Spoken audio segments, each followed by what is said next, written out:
Bienvenue dans le Flash Info. Merci d'être avec nous sur RTI 1. Ils étaient hier à Guiglo, dans l'ouest de la Côte d'Ivoire. Le président de la République de Côte d'Ivoire et la présidente du Libéria. Ils ont présidé ensemble à la deuxième réunion du Conseil conjoint des chefs coutumiers et des anciens du Libéria et de la Côte d'Ivoire. L'objectif est de renforcer la sécurité à la frontière entre les deux pays et de favoriser le retour des Ivoiriens réfugiés au Libéria.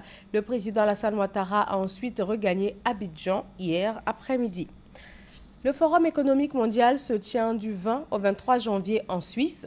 Le Premier ministre va représenter la Côte d'Ivoire à ce rendez-vous de l'intelligentsia économique planétaire.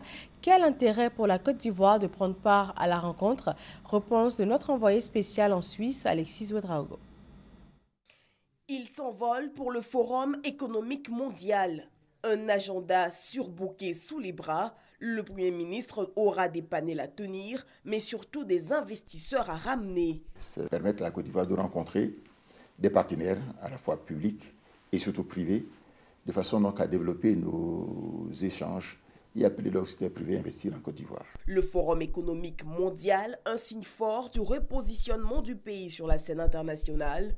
Parmi les sujets qui y seront abordés, celui de la sécurité en Afrique, plus que jamais d'actualité face à la montée du terrorisme. Ce qu'on demande, c'est que les pays développés appuient nos pays, singulièrement les associations sous-régionales, avec la logistique, puisque c'est des moyens importants pour transporter les troupes d'un endroit à l'autre, et les moyens de communication.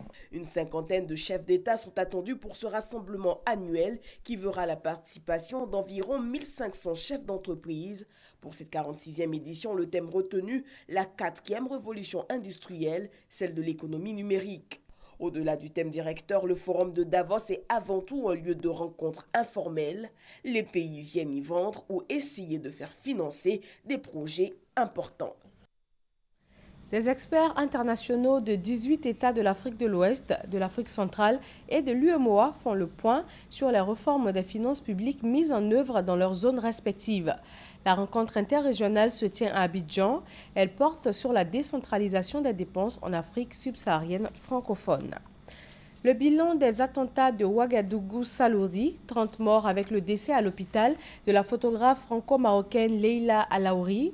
Le dispositif sécuritaire est renforcé dans la capitale burkinabé avec des patrouilles de la gendarmerie sur les grands axes routiers et les sites sensibles. Les experts du FBI examinent la vidéosurveillance de l'hôtel Splendide.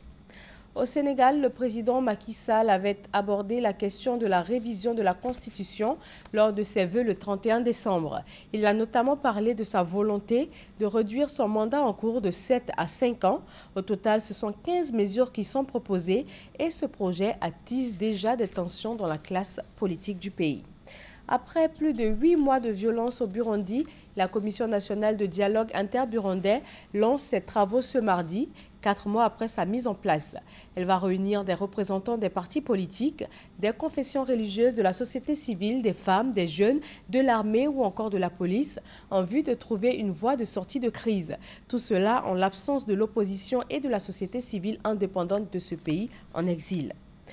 Une piste de sortie de crise en Libye avec l'annonce ce mardi de la composition d'une nouvelle équipe gouvernementale dans le cadre d'un plan des Nations Unies qui va réunir les factions opposées. Merci de votre attention. Nous vous retrouvons à 13 h pour un nouveau point de l'actualité sur RTI 1.